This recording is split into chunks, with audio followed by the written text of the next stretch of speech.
Welcome to கதை வசனம் channel. இன்னைக்கு நம்ம 3 பாடி ப்ராப்ளம் வெப் சீரிஸோட எபிசோட் 7 தான் பார்க்க போறோம். கதைக்குள்ள போறதுக்கு முன்னாடி மறக்காம நம்ம சேனலுக்கு சப்ஸ்கிரைப் பண்ணிடுங்க. போன எபிசோடோட கடைசியில வில்லு ஒரு ஸ்டாரை வாங்குறதுக்காக ஒரு கம்பெனிக்கு போயிருப்பாரு இல்லையா? இப்போ 19 மில்லியன் கொடுத்து அந்த ஸ்டாரே வாங்கியிருப்பாரு. அந்த ஸ்டார் எங்க இருக்கு, அதோட பேர் என்னன்னு சொல்லி வானத்தை பார்த்து சால் கிட்ட காமிச்சுக்கிட்டு இருக்காரு. ஆனா கொஞ்ச நேரத்துல தான் தெரிய வருது, அந்த வில் அந்த நட்சத்திரத்தை வாங்கினது அவர் பேர்ல இல்ல, ஜின் பேர்லன்னு. இந்த விஷயத்த நீ ஜின் கிட்ட கண்டிப்பா சொல்லணும்னு சால் சொல்றாரு. இல்ல அதெல்லாம் சொல்ல முடியாது, நான் அவளுக்காக ஒரு கிஃப்ட் தான் வாங்கியிருக்கேன்னு சொல்லிட்டு இருக்காரு. அப்புறம் கொஞ்ச நேரத்திலே உடம்பு சரியில்லாம வில் அங்க மயக்க போட்டு விழுந்துடுறாரு. அடுத்த சீன்ல ஜின்ன தான் காமிக்கிறாங்க. வில் இப்ப ஹாஸ்பிட்டல் அட்மிட் ஆயிருப்பாருல, அவர் கூட வீடியோ கால்ல பேசிட்டு இருக்காங்க. அப்புறம் கால் கட்டான கொஞ்ச நேரத்துல அவங்க வீட்டுக்கு ஒரு பார்சல் வருது. வில் ஒரு நட்சத்திரம் வாங்கியிருப்பாரு இல்லையா, அது ஜின்னு பேருக்கு தான் இருக்கும்ல, அதோட காப்பி தான் வந்திருக்கு. ஒரு ஸ்டாரு ஜின்னு பேர்ல இருக்குன்னு பார்த்தா அவங்க ஆச்சரியப்படுறாங்க. ஆனா யாரு உங்களுக்கு அதை கிஃப்ட் பண்ணிருப்பாங்க, கண்டிப்பா இவ்வளவு காசு கொடுத்து யாரு வாங்கியிருப்பாங்கன்னு சொல்லிட்டு ஜின்னுக்கு புரியவே இல்லை. அடுத்த சீன்ல 2 சயின்டிஸ்ட் ஒரு மாசத்துக்கு ஒரு குரங்க பதப்படுத்தி வச்சிருக்கத காமிக்கிறாங்க.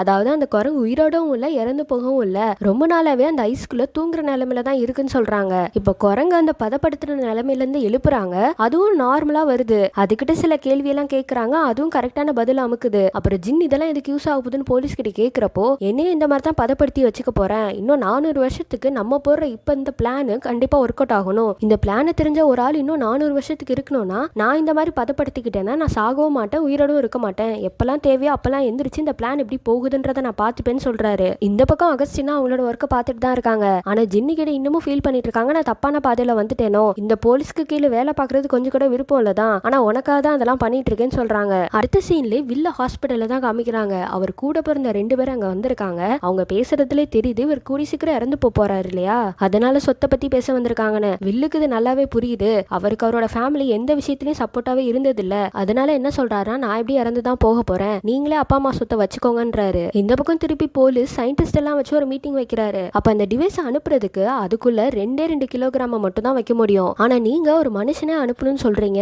அது எப்படி சாத்தியமாகும்னு கேக்குறப்போ, இல்ல நான் மனுஷனெல்லாம் அனுப்ப போறதுல, அந்த மூளையை மட்டும் தான் அனுப்ப போறேன்றாரு. உடனே அகஸ்டினா, அப்ப திரும்பவும் நம்ம இதுக்காக ஒரு கொலையை பண்ண போறோமான்னு கேக்குறாங்க. ஆனா அந்த போலீஸ் இந்த பிளானுக்காக எத்தனை கொலையை வேணாலும் பண்ணுவாரு போல. இந்த விஷயத்த கேட்டோன்னா எல்லாருமே ஷாக் ஆகுறாங்க. அது மட்டும் இல்லாம போலீஸ் என்ன சொல்றாருன்னா, நான் அனுப்ப போற அந்த மனுஷன் மூளை எந்த மனுஷனோட இருக்கும்னா, அவனுக்கு பிசிக்ஸும் தெரியணும், கெமிஸ்ட்ரியும் தெரியணும், ராக்கெட் சயின்ஸும் தெரியணும், உங்களை மாதிரி அவனும் புத்திசாலியா இருக்கணும், அப்பதான் அவனோட மூலையை அனுப்ப முடியும்னு பேசிட்டு இருக்காரு. உங்களை யாராவது போறீங்களான்னு சொல்லி கேட்கிறப்போ யாருமே இதுக்கு பதில் சொல்ல. அதுக்கப்புறம் அகஸ்டினாவே ஜின்னையும் பார்த்து, உங்க 2 பேரும் கண்டிப்பா அனுப்ப முடியாது, நீங்களும் ஆல்ரெடி நிறைய பேரை இழந்துட்டீங்க, நீங்க 2 பேரும் இந்த ப்ராஜெக்ட் ரொம்பவே முக்கியம், அதனால உங்களை அனுப்ப மாட்டேன், சயின்ஸ் பத்தி நல்லாவே தெரிஞ்சிருக்கணும், அதே நேரம் அவன் சாகுற நிலைமையில இருக்கணும், அவனுக்கு செத்தா பரவாயில்லன்ற நிலைமையில இருக்கிறவனை மட்டும் தான் என்னால இந்த ப்ராஜெக்ட்டுக்கு அனுப்ப முடியும்னு சொல்லிட்டு இருக்காரு. இது அவர் ஜின்னை பார்த்தே சொல்லிட்டு இருக்கும் போதே இங்க இருந்தே நல்லாவே புரியுது, அவர் வில்ல மைண்ட்ல வச்சுட்டு தான் சொல்லிட்டு இருக்காரு. அவருக்கு வில்ல பத்தி ஆல்ரெடி தெரிஞ்சிருச்சு, அவனுக்கு கேன்சர் இருக்கு, இறக்க போறான்னு. அது மட்டும் இல்லாம அவனுக்கும் பிசிக்ஸ் நல்லாவே தெரியும், அப்ப அவனை தான் இதுக்கு சூஸ் பண்ணிருக்காரு, ஜின்னுக்கு நல்லாவே புரிஞ்சிருது. இதை கேட்டோன்னு ஜின்னுக்கும் அகஸ்டினாக்கும் ரொம்பவே கோவம் வந்துருது. அவங்க போலீஸ் கிட்ட போய் எதுக்கு வில்ல சூஸ் பண்ணீங்க,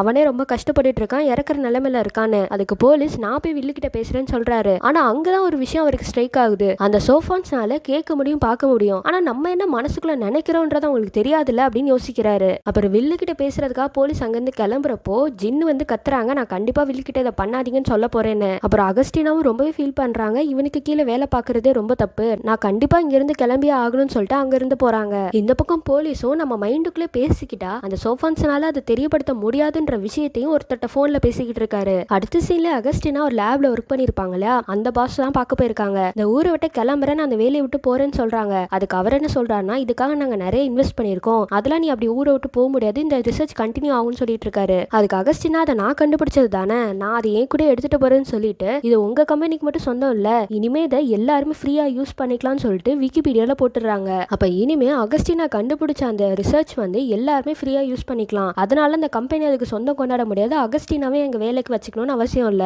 அடுத்த சீன்ல வில்ல ஹாஸ்பிட்டல்ல ஜின் மீட் பண்ண வந்திருப்பாங்க. அந்த போலீஸ் சொன்ன ப்ராஜெக்ட்டுக்கு நீ ஒன்னும் ஒர்க் பண்ண வேணாம், நீயே இப்ப ரொம்ப கஷ்டப்படுற, நீ இதுக்கெல்லாம் ஒத்துக்காதன்னு சொல்லிட்டு இருக்காங்க. ஆனா வில்லோட மைண்ட் செட் எப்படி இருக்குன்னா, நான் எப்படி சாக தான் போறேன், இந்த ஒரு விஷயத்த பண்றதுனால எனக்கு எதுவுமே ஆக போறது இல்ல, ஏதோ ஒரு ப்ராஜெக்ட்டுக்கு உதவியா தானே இருக்குன்றாரு. ஆனா ஜின்னுக்கு இது கொஞ்சம் கூட விருப்பமே இல்ல. வில்ல என்ன சொல்றாருன்னா, நீ பண்ண வேணான்னு சொல்லு, நான் பண்ணல, இல்ல நீ பண்றேன்னு சொன்னா நான் பண்றேன், நீ எது சொன்னாலும் நான் பண்றேன்னு சொல்லிட்டு இருக்காரு. இதை கேட்டோன்னு ஜின்னுக்கே ரொம்ப அழுக வந்துருது, அங்கே உட்காந்து அழுக ஆரம்பிச்சிடுறாங்க. இந்த பக்கம் ஏவ தான் காமிக்கிறாங்க, சைனாக்கு கிளம்புறதுக்காக அந்த வீட்டுல இருக்க எல்லாத்தையும் பேக் பண்ணிட்டு இருக்காங்க. அப்பதான் அவங்க பொண்ணான வெராவோட சின்ன வயசு போட்டோவை பாக்குறாங்க. இந்த பொண்ணு பார்க்க யார் மாதிரி இருக்கானா, அந்த வீடியோ கேம்ல சின்ன பொண்ணா ஃபாலோவர்னு ஒரு பொண்ணு வருவா இல்லையா, ஒவ்வொரு கேம்லயும் ஜின் அவளை காப்பாத்துறதுக்காக தானே போவா, அதே பொண்ணுதான். அப்புறம் சாலுக்கு கால் பண்ணி நான் ஊரை விட்டு போறேன், உன்னை பார்க்கணும் போல இருக்கு, சில விஷயம் சொல்லணும்னு கூப்பிடுறாங்க. அப்புறம் 2 பேருமே வெராவோட கல்லறையில தான் மீட் பண்றாங்க. அங்க என்ன சொல்றாங்கன்னா, வெரா ரொம்பவே புத்திசாலியான பொண்ணு, அவ எப்போதுமே சொல்லுவா நீ ரொம்ப புத்திசாலியான பையன்னு, அவ எப்போதுமே உன்னை பத்தி ரொம்பவே புகழ்ந்து பேசுவா, உன்கிட்ட நான் ஒரு ஜோக் சொல்லட்டுமான்னு கேக்குறாங்க.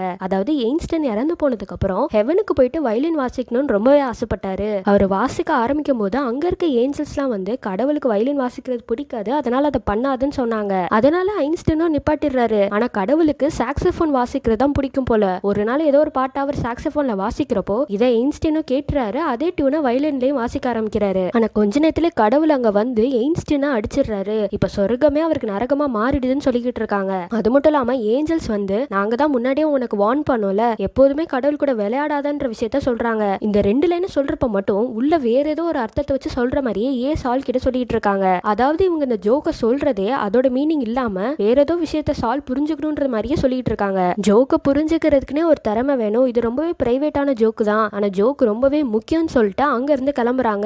இந்த பக்கம் வில்ல ஹாஸ்பிட்டல் பாக்குறதுக்காக போலீஸும் ஜின்னும் வந்திருப்பாங்க. இப்ப வில்ல அந்த ப்ராஜெக்ட்ல கலந்துக்க போறாரு இல்லையா, அதுக்காக சில டெஸ்ட்லாம் வச்சிருப்பாங்க, அதுலயும் அவர் பாஸ் ஆகியிருப்பாரு. அது மட்டும் இல்லாம ஒரு இடத்துல சைன் போடவும் சொல்றாங்க. அதை படிச்சு பாக்குறப்போ மனித இனத்துக்கு உண்மையா இருக்கணும்ன்ற மாதிரி எழுதி இருக்கு. அதுக்கு வில்ல என்ன கேக்குறாங்கன்னா, நான் இதுக்கு இதுல சைன் போடணும், இதுல சைன் போடுறதுக்கு எனக்கு கொஞ்சம் கூட விருப்பம் இல்ல, ஒருவேளை வர ஏலியன்ஸ் நம்மளை விட ரொம்பவே நல்லவங்களா இருந்துட்டா என்ன பண்றதுன்னு கேட்டுட்டு இருக்காரு. அதனால அதுக்கு சைனும் போட மாட்டேங்கிறாரு. போலீஸும் அங்க இருந்து கிளம்பிடுறாரு. இப்ப ஜின்னுக்கு ரொம்ப சந்தோஷமாயிடுது, சைன் போடனால இந்த ப்ராஜெக்ட்டுக்கு அவர் சேர்த்துக்க மாட்டாங்கன்னு. ஆனா போலீஸ் என்ன சொல்றாருன்னா, வில்லு தான் அதுக்கு கரெக்டான ஆளு, அவனால தான் ப்ராஜெக்ட்ல போக முடியும்னு சொல்லிட்டு வில்ல தயாராக சொல்லிட்டு போயிடுறாரு. அடுத்த சீன்ல ஒரு பொண்ணை தான் காமிக்கிறாங்க, தனியா ஒரு வேன்ல சமைச்சு சாப்பிட்டுட்டு இருக்கா. இவ யாருன்னு ஞாபகம் இருக்கா, ஏவ அரெஸ்ட் பண்ணப்ப கூட இவ காலில் அடிபட்டிருக்கோம், அங்க இருந்து தவிழ்ந்தே தப்பிச்சிருப்பால, அவ தனியா ஒரு இடத்துல தான் வாழ்ந்துட்டு இருக்கா. அப்ப டிவியை பார்த்துட்டு இருக்கப்போ அது மூலமா ஏலியன்ஸ் இவகிட்ட கான்டாக்ட் பண்றாங்க. எதுக்கு என்கிட்ட பேசுறீங்க, இவன்ஸ் கிட்டே நீங்க பேசுறத நிப்பாட்டிட்டீங்கன்னு நான் கேள்விப்பட்டேன், அது மட்டும் இல்லாம அவர் இறந்து போயிட்டாரு, எதுக்கு இப்ப பேசுறீங்கன்னு கேக்குறப்போ நாங்க அவர்கிட்ட தான் பேசாம இருந்தோம், ஏன்னா அவர் போய் சொல்லிட்டாரு,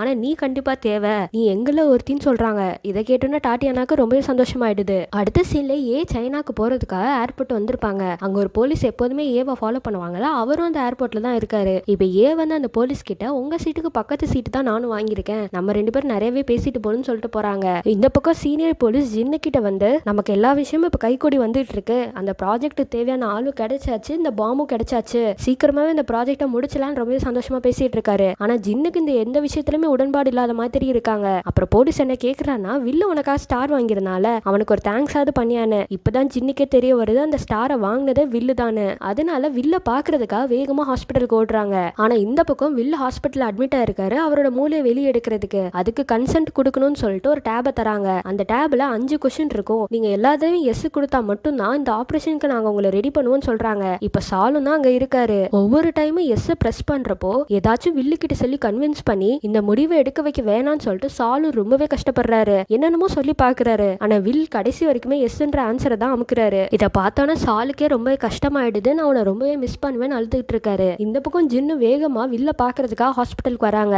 ஆனா அதுக்குள்ளே வில்லோட ஆபரேஷன் முடிஞ்சு அவனோட மூளையை தனியா எடுத்து வச்சிருவாங்க. இதை பார்த்தோன்னே ஜின் சாலை கட்டி பிடிச்சு அழுக ஆரம்பிச்சிடுறாங்க. அடுத்த சீன்ல ஏவ தான் காமிக்கிறாங்க, சைனாக்கு வந்திருப்பாங்க இல்லையா, எங்கன்னா அவங்க ஃபர்ஸ்ட் அந்த வேலை பார்த்தா அதே மிலிட்டரி கேம்புக்கு தான். இப்ப போலீஸும் ஏவும் தான் கார்ல வந்திருப்பாங்க. அந்த போலீஸ் கிட்ட நான் உள்ள போய் கொஞ்ச நேரம் தனியா இருந்துட்டு வரேன்னு சொல்றாங்க. சரி ஒரு 10 நிமிஷம் தனியா வர்றேன், ஆனா அதுக்கப்புறம் நான் வந்துருவேன்னு போலீஸ் சொல்றாரு. அப்புறம் ஏவும் அவங்க வேலை பார்த்த அந்த இடத்துல சுத்தி பார்த்துட்டு இருக்காங்க. இப்ப இங்க சுத்தி பார்க்க மட்டும் வந்திருக்க மாட்டாங்க, அவங்க முதல்ல அவங்க வாழ்க்கைய ஆரம்பிச்ச இந்த மிலிட்டரி கேம்ப்ல இறந்து போயிடலாம், அதாவது அந்த மலையில இருந்து கீழே விழுந்துடலாம்னு சொல்லிட்டு அங்க உச்சியில போய் நின்னுட்டு இருக்காங்க. ஆனா அங்க ஒரு வாய்ஸ் கேக்குது, யாருன்னு பார்த்தா அந்த டாட்டியான பொண்ணு தான். இவளை பார்த்தா ஏகே ஷாக் ஆயிடுது, எங்க அந்த போலீஸ்ன்னு கேக்குறப்போ இப்பதான் தெரிய வருது அந்த டாட்டியானா அந்த போலீஸை கொலை பண்ணிட்டானு. அது மட்டும் இல்லாம இங்க சூசைட் பண்ணதா வந்திருக்காங்க, அந்த மலை மேல இருந்து கீழே உழுக பாக்குறாங்கன்ற விஷயம் டாட்டியானாக்கு தெரிஞ்சிருது. இங்க டாட்டியானா என்ன சொல்றானா, எதுக்கு இவ்வளவு கஷ்டப்படுறீங்க, நான் உங்களுக்கு ஈஸியான வழியை காட்டுறேன், கொஞ்சம் கூட வழியே இல்லாம நீங்க இறந்து போலான்னு சொல்லிட்டு இருக்கா. இதுல ஏக்கு புரிய வருது ஏலியன் டாட்டியானாவ அவளை கொல்றதுக்கு தான் அனுப்பிச்சிருக்காங்கன்னு. இப்ப ஏக்கு எப்படி இருந்தாலும் சாகதானே போறோம், கடைசியா ஒரு தடவை இங்க இருந்து நான் சன்செட்டை பார்க்கணும்னு ஆசைப்படுறேன்னு சொல்றாங்க.